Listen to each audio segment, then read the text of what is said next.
Who are the top 5 quarterbacks in the 2025 NFL draft? I think Cam Ward and Shedeur Sanders, everyone knows their names, but who's next? And the third name might surprise you. Coming up on today's Peacock and Williamson.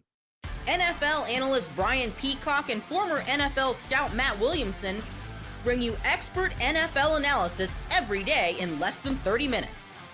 Get an inside look at the NFL on the field and in the front office with elite breakdowns to next-level analysis and in-depth information only for the real NFL fans. This is Peacock and Williamson, and it starts now.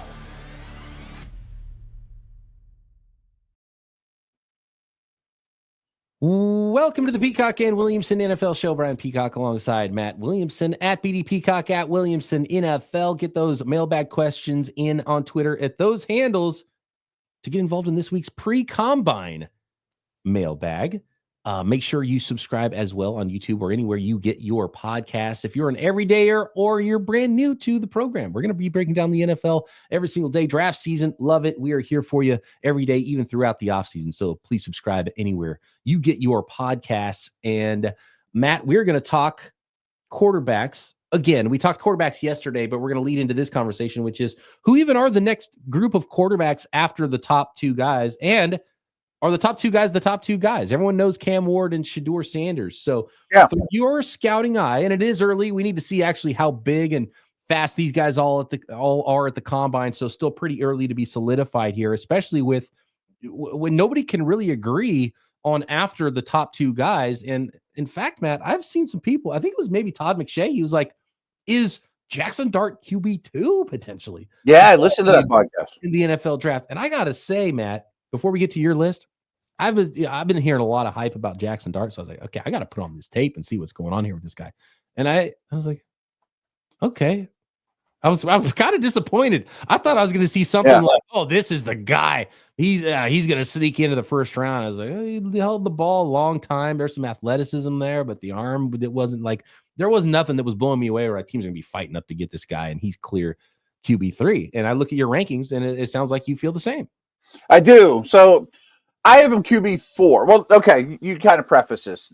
I'll be full transparency that there's 3 of us that call it a triple take that goes up on Steelers.com. And of course, this is not we always have to say this. This is not the Steelers' view on this. It's just mine. I mean, I'm not behind the walls, but it is on Steelers.com where they want to start their draft prep soon for people to go to the website. So we go position by position. And we do them twice. So these are my initial quarterback ranks. And then like a month and a half from now or whatever, I'll do my final one. So these are very preliminary.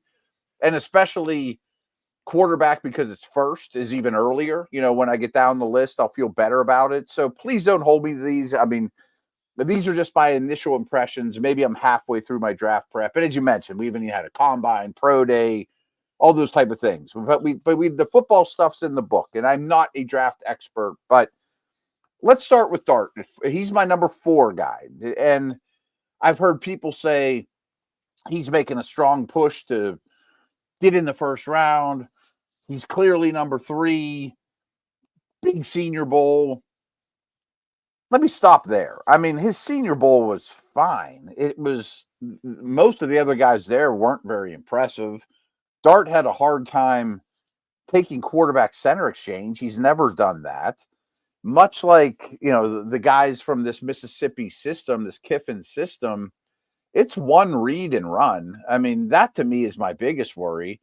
And the good teams Mississippi faced, the Bamas, the Georgias, they took away the deep ball, and Mississippi couldn't do anything other than that. It's deep ball or bust, basically. And yeah, he's strong and he's a pretty good athlete and he's sturdy. And I just think he's such a work in progress that, and not much of a progression reader. To me, he's for somebody else. And I don't think he's bad. I just don't think that he should be a hot name right now. I think it's a mid-round prospect that you draft with a potential, backup quarterback and hope you get more. And there's some things to like, clearly. But to me, it's like the initial like the initial rankings of where he was is where he should have stayed. This late hype he's gotten is just a little bit weird. He kind of just seems to be everyone's favorite quarterback right now. Yeah. I wouldn't touch him in the first round, probably not the second round, but you get into the late third, maybe outside of the top 100, fourth round. Yeah. Like draft him and see what you get. And to be honest with you, size wise, he's pretty thickly built, sturdy. Yeah. I wouldn't be shocked if he's 6'1.5 feet. He doesn't look. Yeah. He's not like big. Right. And to be honest with you, the one thing I look for in quarterbacks, especially if you're going to spend, you can be athletic, but you still need to spend some time in the pocket and be able to make reads, make throws. I need it to come out quicker. And I need to see some anticipation. You can't just chill out and sip some tea. I mean, I guess unless you're Jalen Hurts in the Super Bowl, he kind of could do that and get away with that. Not that he can't do the others, but I want to see some anticipatory throws. I want to see like something really quick. And I just didn't see enough of that from Jackson Dart. So I'm with you that he's not the slam dunk QB3 in this class.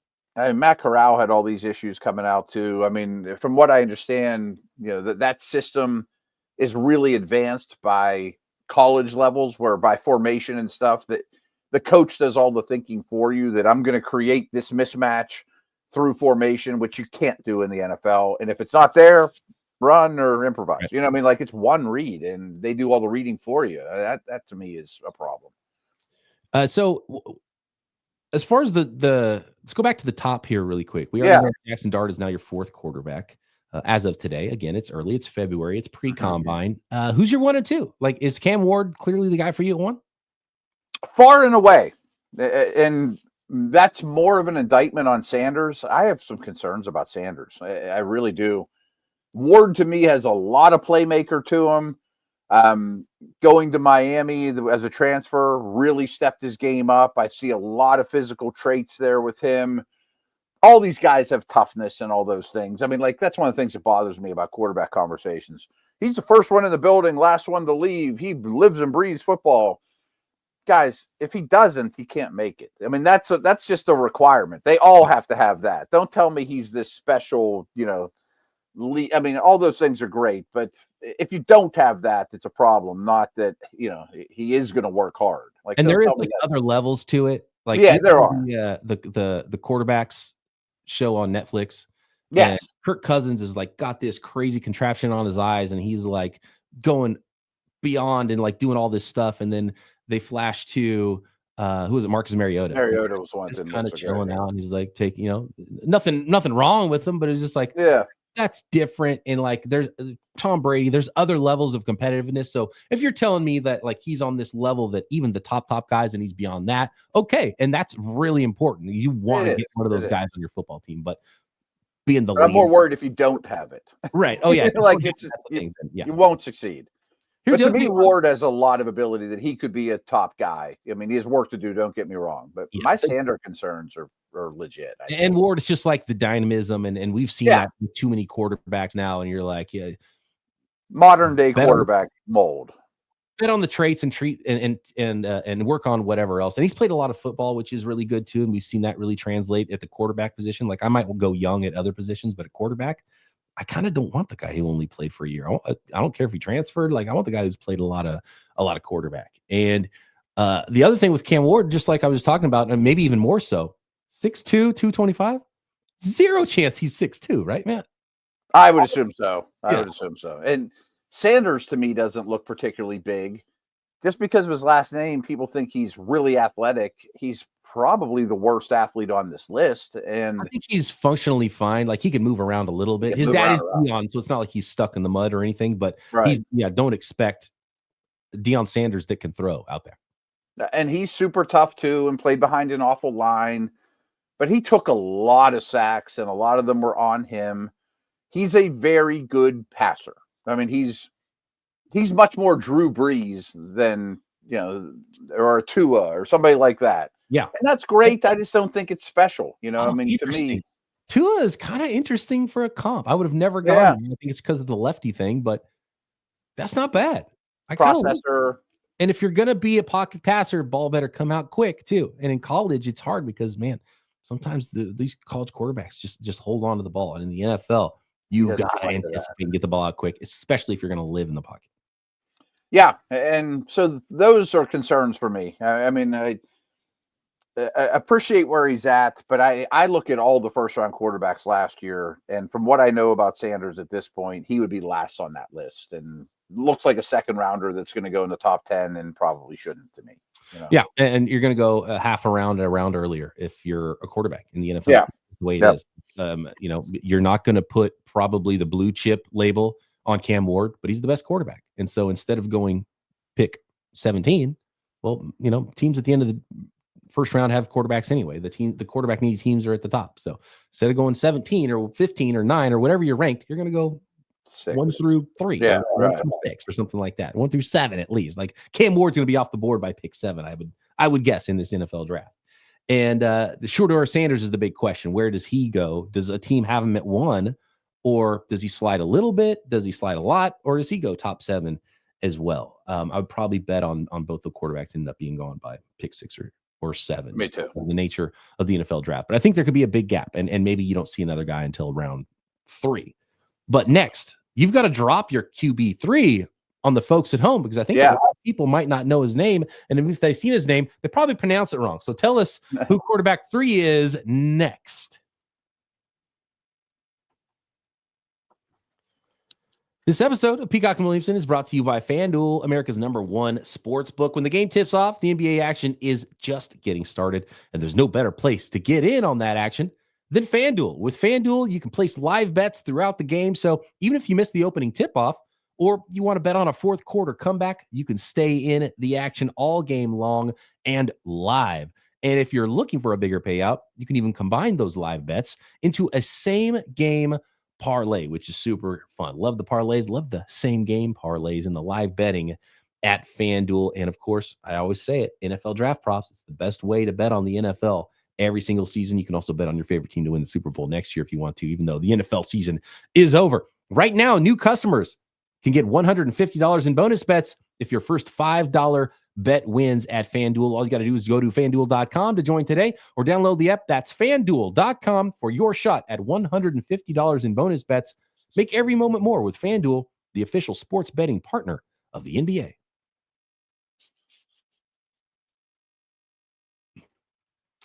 Okay, Cam Ward 1, Shedeur Sanders 2. You're not breaking any ground there, Matt. Quarterback might surprise some people. Who's your third quarterback right now in the NFL draft? So one last nugget from last segment is, if I were to roll the dice on Ward or Sanders, we know they're going to both go top 8, top 7. I would much rather do it on Ward's traits than Sanders. I mean, is really the bottom line there. Now, my favorite dude, pound for pound, where they're going, Tyler Shough, and it's Shough, but it's Shough from Louisville. And the knocks on him are he's old, and he's quite old, and he's had a lot of injuries, and those two things go hand in hand. So he has played 2 years at Oregon, and this is his third school in Louisville, and he was really, really good at Louisville. He was really impressive at the Senior Bowl. But I don't care about the age. I mean, didn't we just go through this with Penix and Nix? And I think age for a quarterback might be a benefit now. I can't comment on injuries, but he was fine at Louisville all year. He was 100% healthy this year. He was a massive recruit that Oregon brought in as Justin Herbert's backup. That's how long ago it was. And he's very similar. He's 6'5", 225, really good athlete, big arm, effortless thrower. That just took a lot of time to develop, and he's really developed. And I see a lot of starting traits with Tyler Shough. He's an interesting one because he's got the first round traits, and he's a big time recruit, and he was at Oregon. And so you have to get to the bottom of why was he not good? And is he 26? Yeah, he has 4 degrees. I mean, it's crazy. I mean, he's been around forever, right? It's insane. So he's really old. And so is that fair? You got a 26-year-old playing against 18, 19-year-olds. So I get why at some point you're like, okay, this is kind of ridiculous. I think back to, do you remember Brandon Weeden?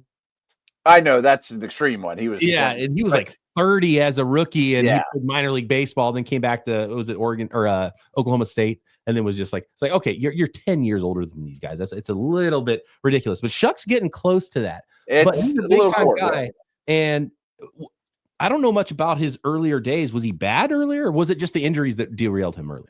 I think a combination of both. I think he was immature and then he got injured, and then Oregon's not going to wait around for you, and then they've got other 4 stars that they can throw in there, Right. They'll just recruit the next guy, and they've obviously, they do Nick's transfers, and then, the kid this year, Gabriel. I mean, so they've always had good ones. And I don't think there's like off the field stuff that I can come up with. He's just, bounced around the league and 7 years in college. I mean, that's worrisome. Don't get me wrong. And yeah, you're right. If you are older, you should be better. But starting traits, I mean, we had a conversation about the Steelers yesterday. Like, if you sign Russell Wilson and take this guy in the 3rd round and let him sit 1 year, that's the kind of guys I like. Some of those type of dudes from this draft.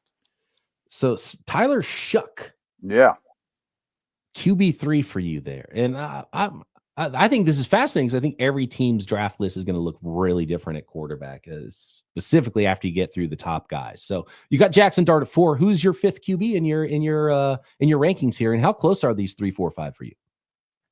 Shough is closer to. This sounds crazy. He's closer to 2 than he is 4 for me, and that's subject to change. Don't get me wrong, but Milroe from Alabama is number 5. But I was not 100% sold on him. I'm not 100% sold on him. I mean, there's guys like Will Howard from Ohio State. I was torn between him and Milroe for 5. Kyle McCord, the Ohio State transfer to Syracuse, had a really good year. Ewers is still kind of exciting from Texas. I have my doubts about him. Gabriel, I mentioned, is kind of a mini Me Tua version from Oregon.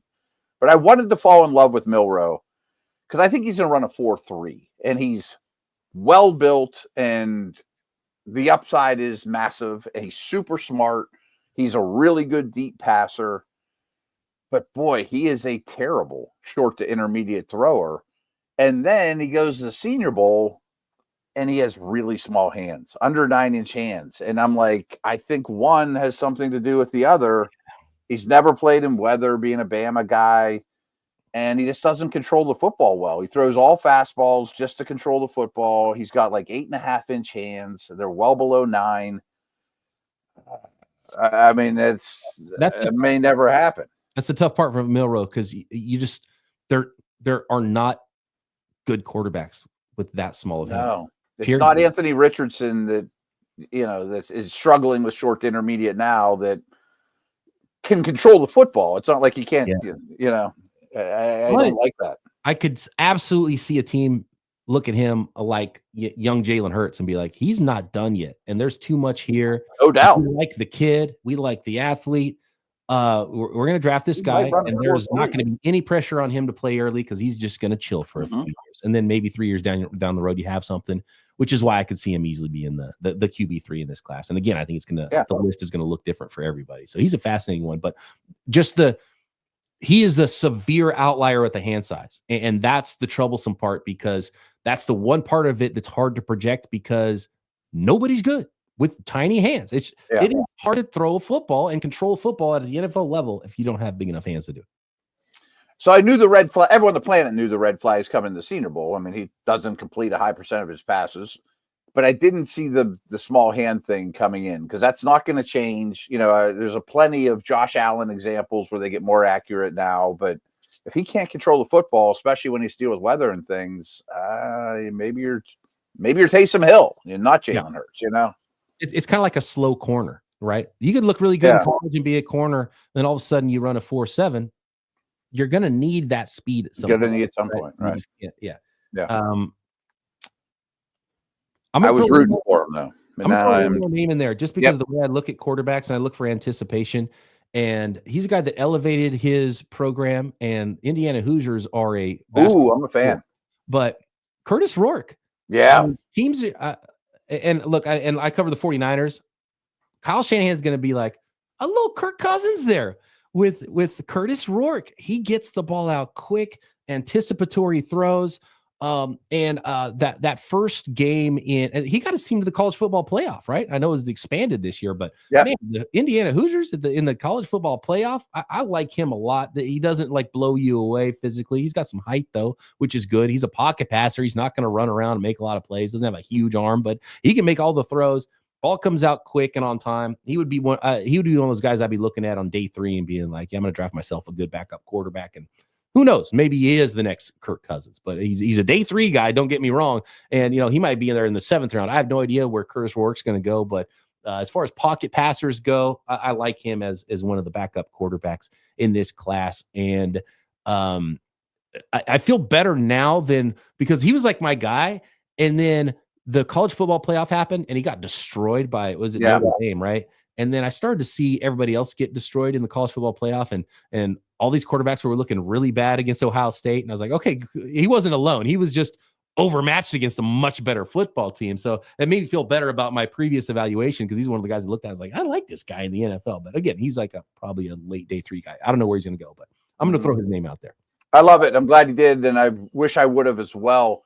The nugget you'll even like better is he played the entire year with a torn ACL.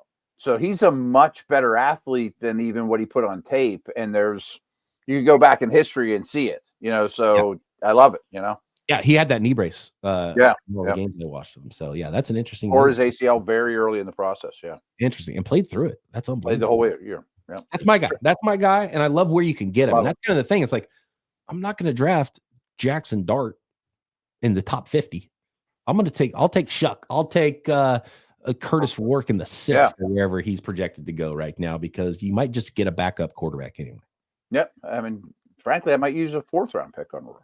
But I think there's the strength. We just threw out a bunch of names. There's a lot of really good, like mid to day 3 quarterbacks that solid backups. This is a good class to find a backup. If you're trying to find that no doubt starter, a little bit more difficult.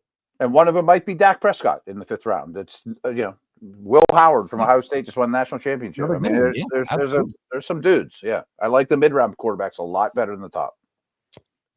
Let's talk 2 more teams here. The Cleveland Browns, Myles Garrett. Where's the fit? Does he get traded this offseason? And Vikings, what do they do with Sam Darnold next?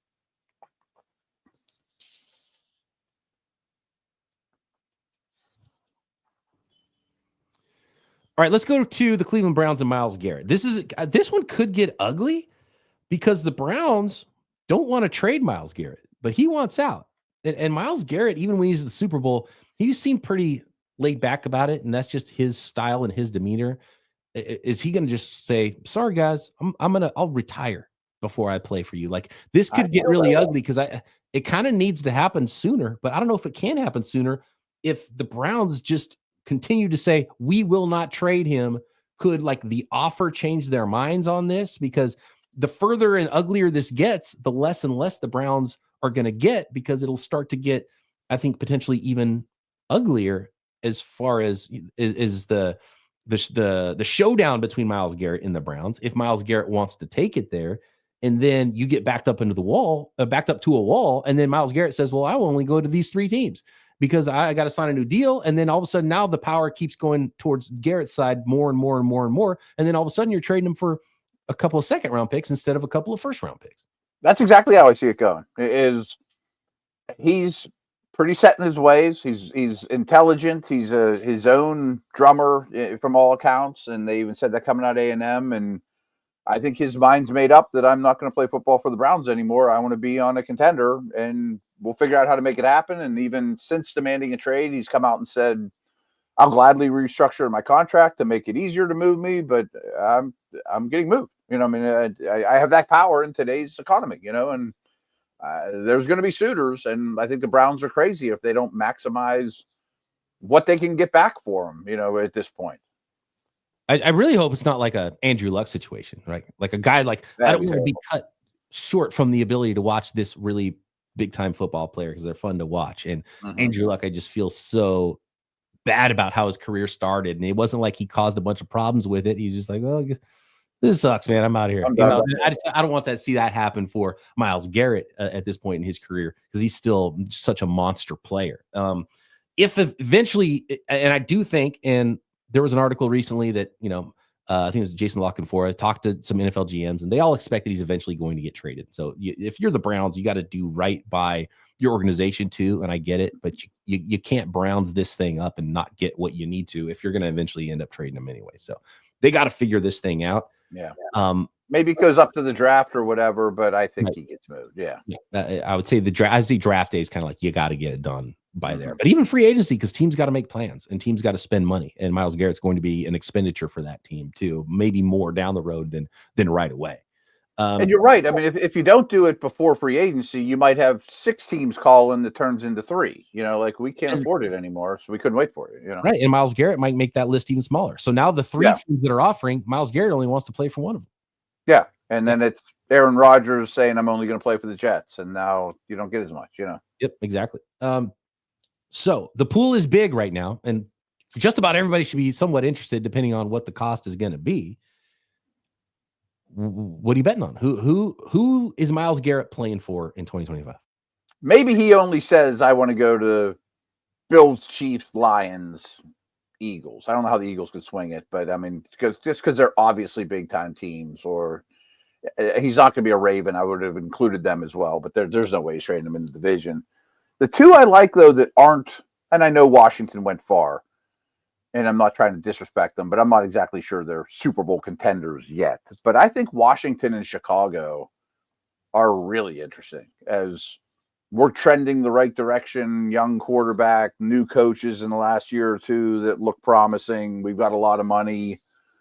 Face of our defense, I mean, those are the 2 I think are the ones that should maybe push the hardest. And Myles Garrett, in his interview with Mina Kimes before the Super Bowl on Radio Row, said quarterback. He's like, well, she's like, okay, what's the winning team? What kind of team you're looking for? And he's like, well, a team with a quarterback is usually a good team. So those 2 teams have a young quarterback. Obviously, Jaden Daniels has shown more than Caleb Williams just as a rookie, but those are kind of some teams that would make sense to me. Trending the right direction, I think, both those teams. The more I think about it, and I didn't really think about this at first until I was reminded of it, is that Andrew Berry came from the Eagles, and those personal connections are so important in deals like this. Yeah. Could Andrew Berry do his Eagles a solid, because they have all the criteria and they have young talent that could potentially come back? It'd be one of the teams where maybe players more than picks end up coming back. Could the Browns get a pick, get a future first, or get a first rounder this year, a second rounder, but then also get like Nolan Smith or something like that coming back, or who knows, pair him with that Bo Carter, and all of a sudden you got an edge pass rush again. And here's the thing: is maybe the Browns will say, well, we would want multiple picks anyway. So is that still not a deal breaker? Because the Bears or the 49ers, they're picking 10 and 11. And if those are teams that would be on Myles Garrett's list and they're willing to trade that pick, they're probably not willing to go top 10 pick plus next year's first, right? And they probably shouldn't be. And the Browns might say, well, I'll just take the Eagles next 2 first, or the Bills next 2 first, or the Lions Commanders next 2 first round picks, because I'd rather have multiple picks than just the one top 10 pick anyway. So if I had to guess today, I want a lot of ammo to maybe get my quarterback too. Right. I'm gonna say Lions. I like it.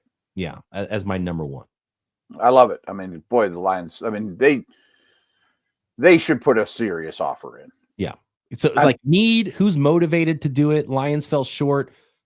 Lions have an opportunity to be. We talked a little bit about this off the air, because you said that the Vegas betting line has the Commanders. I think Washington's number 1, but I don't think it's by like a wide margin. And I just think that the Lions would be a team more motivated because of where they're at and what they've gone through, coming up short the last couple of years in the playoffs, to make a deal. I think Washington's still in like this honeymoon phase of, no, let's continue to build this thing organically. This is we'll find our guys. We got a quarterback that we got to worry about being good within 10 years. We don't need to shortcut this thing. And that's why I think the Lions would be a team. They're like, we got to go. We got to go win right now, today, this year. Let's go make this move. It's too late first round picks. Let's get it done. Plus NFC team, I think they just have a little bit of an edge. If the Bills and Lions offer the same, the Browns are going to take the Lions picks over the Bills picks, probably. And we got asked a million times, right after the Eagles wiped the floor with the Chiefs, who can touch the Eagles? Well, the Lions plus Garrett can. Yeah. Oh, yeah. Now, who's got a good defensive line, offensive line combo that can compete with that? Yeah. Well, Hutchinson coming back, right? Yeah. The Vikings and Sam Darnold. We touched on this yesterday, and I want to revisit this because from Darnold's perspective, Darnold's a free agent. What does he want? And my question with the Vikings thing is, Man, wouldn't the Vikings really be doing Sam Darnold dirty if they slapped the franchise tag on him? Yeah, I don't know. It's great for morale. You did a lot for us, and they're interesting to me. I don't want to spend too much time on it, but they have a lot of free agent needs. Their whole secondary basically is up, especially at the corner position. There's things they could use like interior O-line.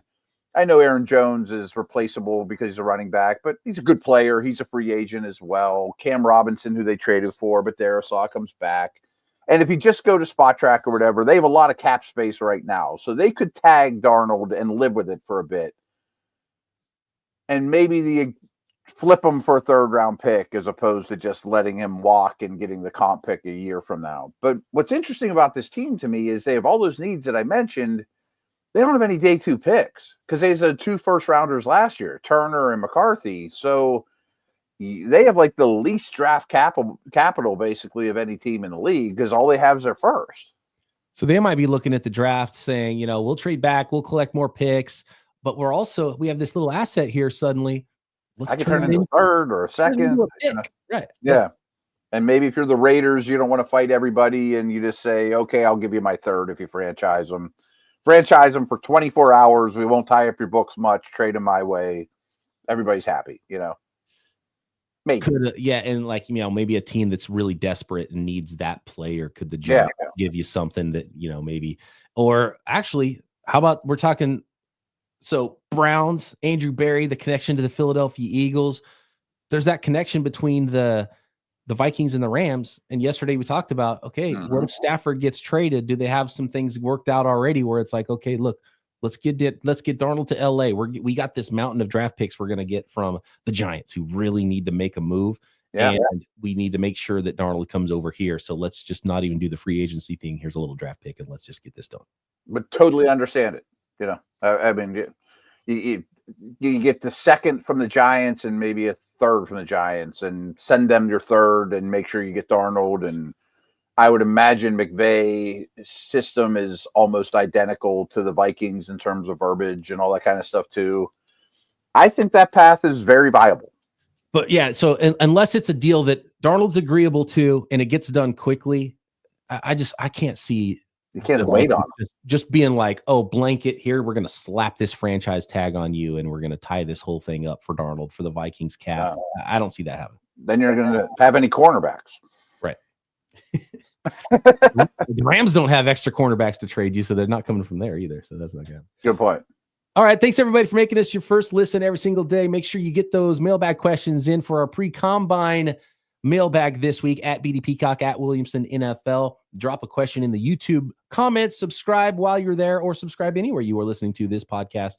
Matt and I back tomorrow right here. Peacock and Williamson.